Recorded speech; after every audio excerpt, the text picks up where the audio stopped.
Hi, everybody. I'm Scott Munson, Superintendent in Marshall, bringing you some information today about balanced literacy and reading interventions as part of our ongoing efforts to just keep our community aware of some of the things that are taking place in our school district. And I'm pleased and happy to be joined today by Darci and Jim, and I'm gonna let them introduce themselves, and then we'll get into some questions. So Darci, you want to tell everybody a little bit about yourself, please? Sounds good.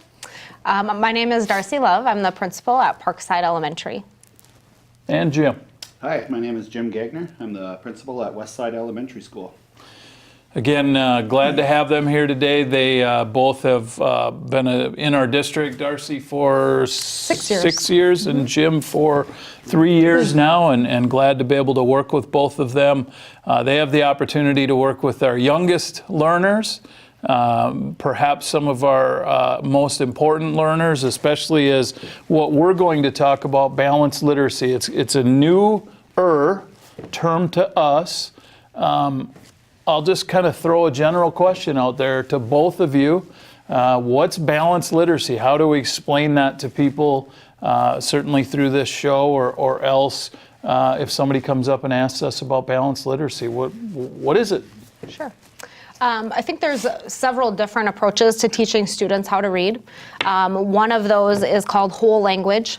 And so when you talk about whole language, it's teaching students how to recognize words and how to use them within context. So that's on one side of the spectrum. Mm-hmm. On the other side of that spectrum is more a phonics-based approach, where you teach kids word strategies to sound out and recognize words. And really, balanced literacy kind of sits right in the middle of those two approaches. And so we look at the text as a whole and using those skills and tools, mm-hmm. But we also look at phonics as an important piece as well. And so really, balanced literacy takes the best of both of those, and it really does sit right in the middle, I would say, of the two. Jim, anything to add? I would say one of the really important features of the balanced literacy is, over the years we've discovered how students are learning differently now than when we went to school or when I was a teacher. That mind shift has certainly changed a lot. So through this balanced literacy approach that we're going to talk about, we're able to identify more of the students' needs and let's put it this way, identify more of their strengths and more of their weaknesses. And really, through this balanced literacy approach, we're able to pinpoint instruction to really help those specific students, or in some cases, specific groups of students. So Darci, when you talk about whole language, mm-hmm. would that be something that we learned with, that sort of approach, would you say? Yeah, I would say. And more often you see that as a textbook, that everybody mm-hmm. has the same textbook. We read it together. And really, balanced literacy is more a model that is very responsive to students' needs, where they are at, mm-hmm. And taking, again, what Jim said, with their strengths and their needs, and finding exactly what it is they need and working through a progression, rather than a whole class, whole group lesson that everybody gets the same thing. Mm-hmm. So that's maybe a good segue. Jim, you talked about, I'm going to say, meeting the needs of kids, knowing what their strengths are, knowing where they have opportunities for growth, and that's largely come about as a part of research, right? Correct. So what, for families and for community members, we've got that whole language approach and the balanced literacy approach that we're using now. The whole language is more text-driven. Mm-hmm. We still have textbooks in Absolutely. many cases, but what are the differences? What do people see if they were to watch a video of a lesson from 15 or 20 years ago that was whole language based compared to balanced literacy now, or if they were to spend a day in either of your schools? Right. What are some mm-hmm. of the differences between the text-driven whole language and the balanced literacy? Mm-hmm.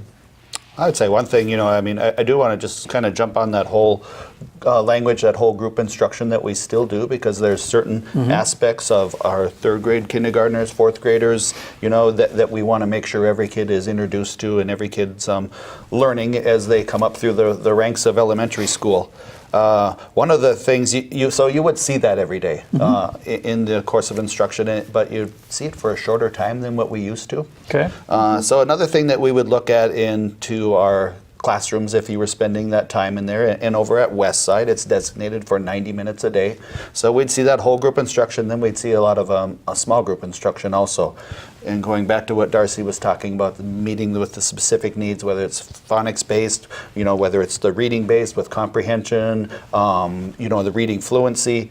But really, this balanced literacy approach really identifies what our kids need, and it allows time for us to spend with those kids that need that specific skill met. Is that, Jim, one of the things that you referenced there was now the reading block or language block is probably the same as it was 10, 20 years ago in terms of time. But the reason that the whole group approach is used less, is that because what you referenced, that's where maybe kids start to get lost? The longer you spend together as a group, do kids start to sort of grasp less of the content and the meaning and really the value in the lesson? And as such, the balanced literacy approach then sort of comes in and picks it back up. Is that a way to look at it? That's a really good way to look at it, in my opinion. We also look at the whole group lesson, and we'll have those kids that maybe didn't quite understand, and let's just use the double E sound or whatever for our simple terms. So it would really allow the teacher to circle back around with this group of students who don't understand the certain concept, and allow them to spend that extra time with the teacher. Sometimes it's reteaching it, sometimes it's just teaching it another way, and sometimes it's just that one-on-one, shoulder-to-shoulder interaction that we have with the kids now. And then it also allows the rest of the group that does get this concept, that really has no problem with it, to go and excel in certain other areas. Okay. Darci, what would you add to what we're talking about? And I would say when we talk about whole group, we would look at the grade level standard. And so we would say one of the very first standards that our students learn is identifying who, what, when, and where. And so as a whole group, we would do what's called an interactive read aloud. And so we would take a textbook and we would read that together as a class, and the teacher is very purposeful and intentional about questions that she would ask the students. And so I think the other difference you will see with a balanced literacy model versus a whole language approach is that we try to assure that all of our students are really engaged. So as I'm reading that text, I'm going to be asking questions of the students to be processing and thinking, but then turning and talking to a partner or sharing their ideas. And so it's really a much more interactive whole group lesson versus everybody sitting in a desk, hearing the same thing, doing an activity. They're going to be immersed in a text talking about those who, what, when, and where questions for kindergarten, first grade.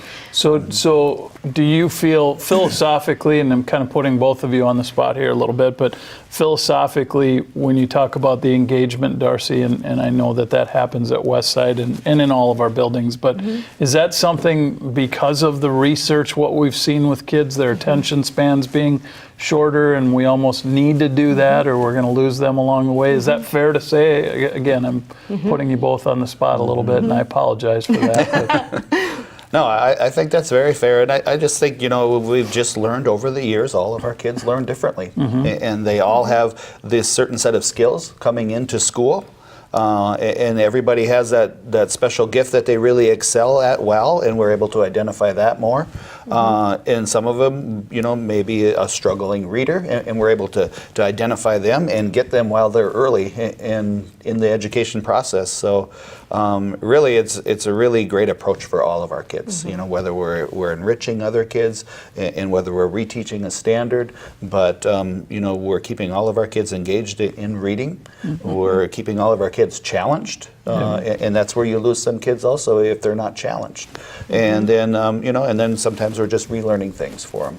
That's a good point, Jim. If you have a set lesson with the whole language approach, and not that that's bad, we're not necessarily saying that, but if you have a set lesson, the kids that are beyond that already, for whatever reason, they are going to get bored and disengaged. I guess I hadn't thought about that.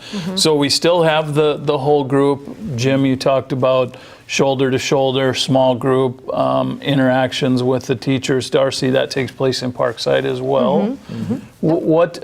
How do we know? How do the teachers? How are they able to identify if a student has got a hold of the information that's being presented or talked about? That's a great question.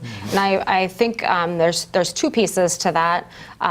One, this model, as compared to a more whole language model, really relies on the teachers being very knowledgeable in terms of where their students are at and identifying specifically what their needs are. So for us, we've really, and I know at Westside as well, we've really seen teachers' capacity grow, because it's always been, we teach to the middle by using a text. Now teachers really have to know exactly what it is and where they fit on that progression, so that they're able to help them move forward.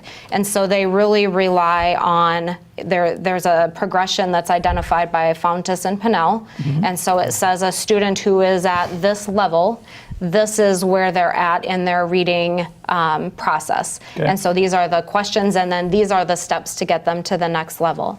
And so it's two things. It's the teacher being very knowledgeable and having that ability to identify where those students are at, and to see that they're moving forward, and then using that continuum to assure there's always forward progress. And so we meet every about 6 weeks to do what's called a data meeting, and teachers bring their students to say, these are our students who are farthest from proficiency, and then brainstorm as a team. How are we going to get them moving forward if they're not making the progress that we want to see? That has been probably one of the most powerful things I think that we've done this year, is that ability to have those really purposeful and intentional conversations about our kids and how we move them forward.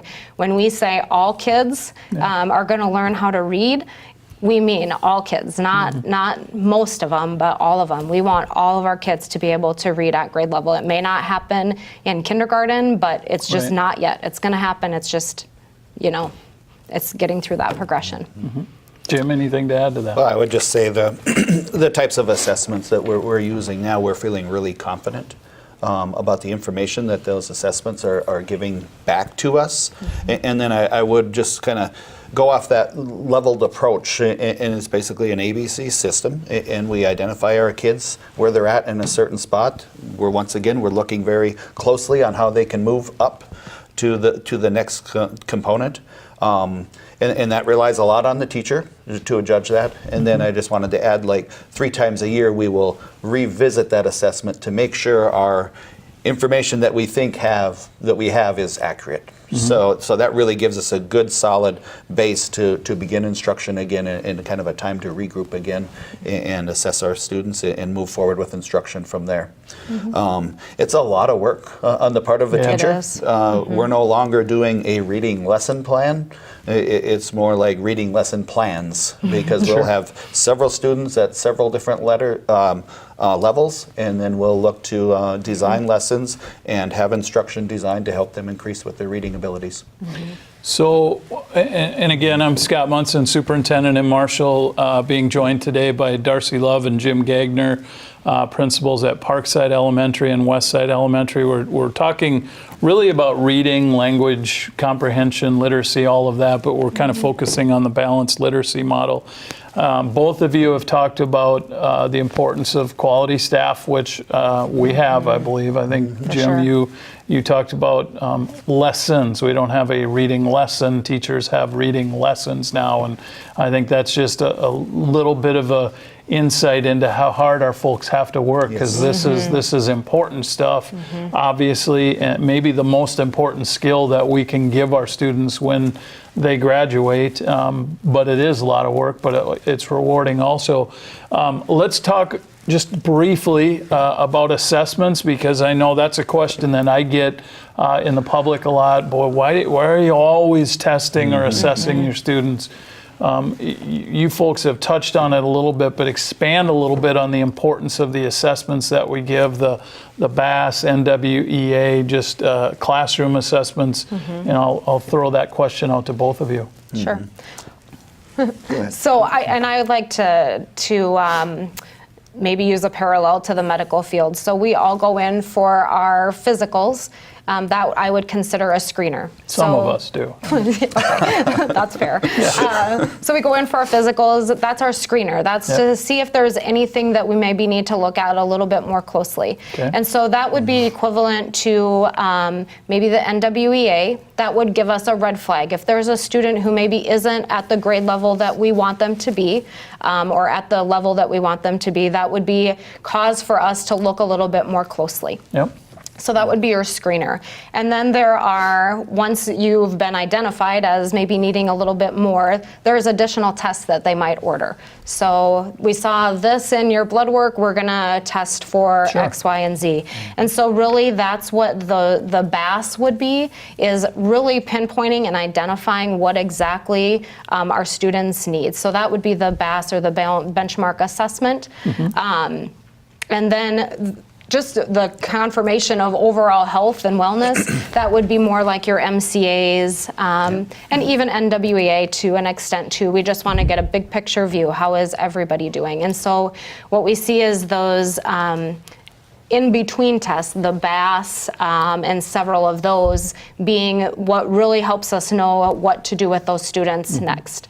And we couldn't do that without having that assessment data. Just like if you went to the doctor, he wouldn't know what to give you if he didn't properly diagnose what exactly it is that you need.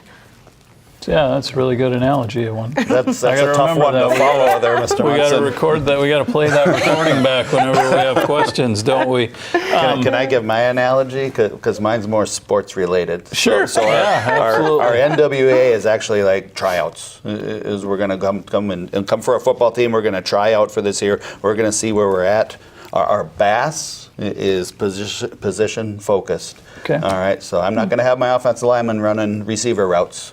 Okay, so we'll specifically with our BAS, we'll pinpoint exactly what kind of instruction we need for our students. So, and then the MCA, let's count that as our Super Bowl. How does that sound for you? So, okay, that's fair. But no, it really does help. But one thing I do want to add with the BAS assessment is I think it really allows our teachers to be working side by side with our students. And not only do we get results on what their work is, but we also see how these students work. Yep. And you know how they process things, and you know we can give. That's what I loved about teaching. I could give all 20 of my students the same type of project, and all of them would go about it differently. That's important knowledge for teachers to know when they work with our kids. So I think we really have some really good assessments in place. You know, there's a lot of them out there, and so I think the ones that we've chose are excellent for our kids. And I think many educators feel like, yes, we do probably assess or test students too often. Some may feel like if we could get rid of the state tests, that would be okay, because like you said, it's sort of a Super Bowl, for lack of a better example. And we choose to give the BAS and the NWEA, Northwest Evaluation Association, it's actually called the Measures of Academic Progress. We choose to give those because of the data that we get from that then helps the teachers plan how to best work with Jimmy and Sally and Susie and Tommy and figure all that out because of best practices, research, and really just meeting all of the kids' needs, like Darci, like you said, to get them to where they need to be eventually. It might not happen in a year. So we've talked a lot of, go ahead, Jim. And I should kind of point out that it does seem like we do a lot of assessment and a lot of testing. In reality, it is not that much. It seems like a lot because we make a big deal out of it because it's important to us. Yeah. And so we talk about it a lot. We spend a lot of time prepping for it. We spend a lot of time making sure schedules are correct and things like that because we want to know exactly where our students are. But in our whole academic, you know, it's not like it's taking a great deal out of our instruction time. Right. So. Yeah, we have 175 instructional days, Correct. and, and really when you look at the number of hours or days lost to Right. assessments. It's pretty minimal. Very minimal. It's kind of that sharpening the axe analogy. You can Right. you can swing an axe on a tree all day long if it's dull, and you're not going to get anywhere. But with a sharpened one, you're going Right. to make a lot more progress. And I think that's in addition to what both of you have shared is another way to look at it. So we've talked a lot about the classroom teachers in both of your buildings, kindergarten, third grade, second grade, whatever. Touch a little bit on how Title I, special education, EL, some of the more specialized, if you will, teachers. What role do they play in balanced literacy? What have we been doing to help them and support them? And what's that look like? I think that's probably one of the most exciting things about this is we've seen our EL, SPED, Title, all of those teams really join forces with the classroom teachers, and that instruction there's a lot of continuity. So when a student goes to see a special education teacher, a Title teacher, or an EL teacher, they know exactly what was done in the classroom so that they can provide that second dose of instruction. So it's the same skill, it's the same concept, but it's in another way with another support person. And so what we know from research is that when students struggle and they're behind, we need that much more to get them up to grade level so that they're with their peers. If we just continue on that same trajectory and we don't intervene and provide that extra support, they'll always stay behind. They might progress, but they'll always stay behind. And so really that's what our Title, EL, and SPED is about, is giving them that extra time and support so that we can accelerate their growth and get them at grade level with their peers. Jim? I think she hit it spot on. I mean, probably the only thing that I would add is you will see if we have a group of students going to see our Title teacher or EL teacher, the same type of instruction that they would receive in the classroom. So it's really just a good, strong support to give these students an opportunity to be successful in a smaller learning environment. So.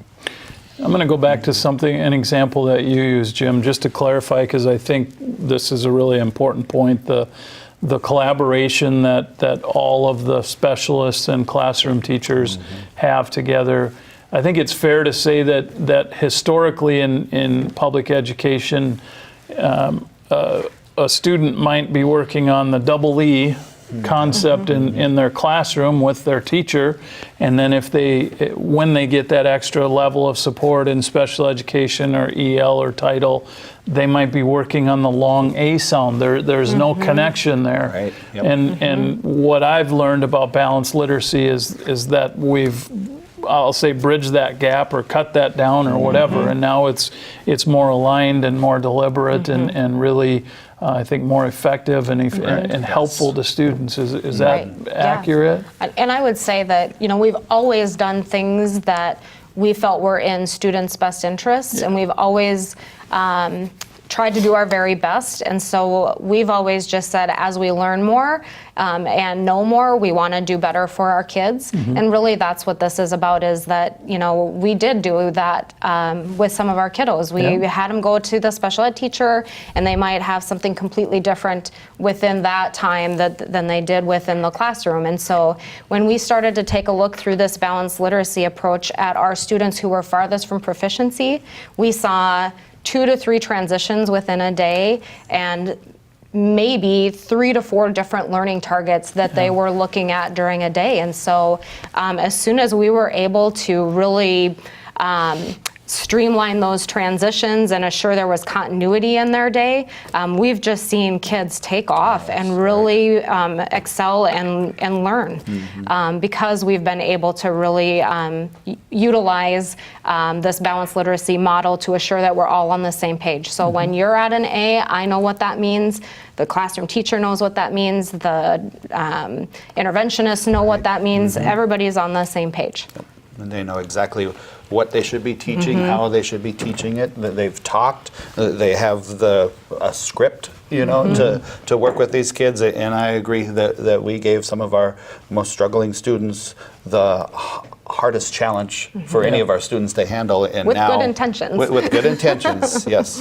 And now it's even a different atmosphere, like in the hallways. When I see these kids, they're going and they're ready to learn and they're hopping a little bit and they're stepping all that there. And they know they're making progress, because that's another thing that's really cool about this program is if I was a student, I could see when I'm moving, and I talk to my teacher about moving, and I have that. So it's really good for our kids and our teachers. Yeah, everybody being on the same page Yes. and pulling the rope in the same direction is certainly a positive thing. So maybe this would have been a better question to start with, but we'll sort of wrap it up with this mostly. The history of balanced literacy in our school district. So let's talk a little bit about how we've got to this point, which we've already touched on a little bit. And then the second part of that question would be, where do we go from here? How do we build on it? What might that look like? And again, I'll just open it up to either of you to respond to that. Well, I'll start since I was here. Probably, well, it was a little more than 2 years ago, we started to look at reading curriculums. And so every 7 years or so, we look at new textbooks for certain subject areas. So every year there's one, it's a cycle that we go through. And so reading was the cycle that was up for study. And so as a team, there was a team of teachers who looked at different models for the reading program. Yep. And so as we did that, the models that we were looking at, and I will call them a canned curriculum, if you will, but it's a box. So every student gets a textbook, the teacher gets a manual, it's very scripted and laid out. What we were finding with those is, one, they were very, very expensive. Okay. And two, we used pieces and parts of it. It's not, you don't use it from beginning to end of that book. You still need to differentiate. You still need to look at students' needs, and you might have somebody who's not reading at grade level, but the text that they have is the grade level. So what are you going to do to support these students down here? So then you need additional books and materials to support them. Because those programs are so expensive, we started to look at other models that were out there. And so we visited several schools. One was Round Lake Brewster, who has been using this model for a couple of years, and just really liked what we saw and found that we could build a professional library for our students that would have all levels of books to support our students and our teachers, and meet our students' needs without buying those canned curriculums where you don't use all of it. It's only designed to meet one group of students' needs, and it was very, very costly. So that was a couple of years ago, Darci, that we started to look into and that? so then once we did that and decided to move forward with that, there was some work that we had to do in getting those libraries set up, training our teachers. It's a huge shift for them. And they've handled it amazingly. It's hard. They work hard. They have a lot to do, but I know that they value and appreciate it because they're seeing the growth. They are meeting students' needs. Where do we go from here? This isn't something we just fully implement and then we stop, right? What are your thoughts about the future with balanced literacy? Yeah, this is an ongoing for our elementary schools, Marshall Public School. This is something that we'll continue to improve on. I'm thinking we're not even knee high yet into the water. We have a lot of work to do, but we're really excited about what we can continue to give our students in terms of making our library bigger for our kids and giving you that ownership as a reader, which is going to be so huge to have our kids accomplish a lot of goals. We want to get all of our school involved in this approach, and you know how West Side is. We have a core curriculum of math with certain teachers and a core curriculum with reading, but we feel there's a lot of this balanced literacy that we can bleed into our math program and really help make it more successful than it is right now. So it's just something that we're going to continue to work on. We are now being trained, and we're getting to the point now where we're going to be taking this program on ourselves and moving forward without the outside support that we're receiving funding now from our school district. Becoming the in-house experts. If you Yeah. Yes, correct. Thank I think you. that's been a key to this, is having that outside support and coaching and mentoring. Again, when you buy a canned curriculum, you might have the textbook representative come in one time and show you Yeah. the materials. This, we've had ongoing coaching, so we have a coach who comes in on a monthly, approximately basis to come in and work directly with the teachers and give them strategies. And I think the biggest thing I see for our teachers is it's just building their confidence and ability to meet the needs of our students. They're not relying on a textbook, but they're learning and growing as teachers as well. Yes. Very good. Thank you to both of you for taking time out of your schedule and coming here to the SMSU campus and Studio One broadcasting area. Appreciate it. This has been really good information. I think just to sort of bring this to an end, we've talked about the importance of quality staff, which both of you and I agree that we have quality staff who work really hard to do what's best for kids. We've talked overview basis about best practices and the evolution of education and trying to continue to look for better ways to do things. And it does take work, like you talked about. And really, we've talked about meeting kids where they're at and helping every kid. Sometimes a student might need to make up a grade and a half in a 1 year of school. Sometimes 1 year of growth is enough, but we certainly know we have students who are behind, and balanced literacy can help with that. We've talked about collaboration, a lot of really good things. Honestly, I feel like we could talk about this for an hour, but I know that we'd probably get in trouble with these folks if we did that. So thank you both again for being here and sharing information, and certainly if anybody has a question about this or is interested in it, learning more, whether that be a parent or a community member, feel free to reach out to Darci or Jim or Jeremy Williams, our Director of Teaching and Learning. He has a good background in this as well. You can talk to me. We always like to have those conversations and answer questions. So thank you, everybody, for taking time to watch this, and have a great day. Thank you.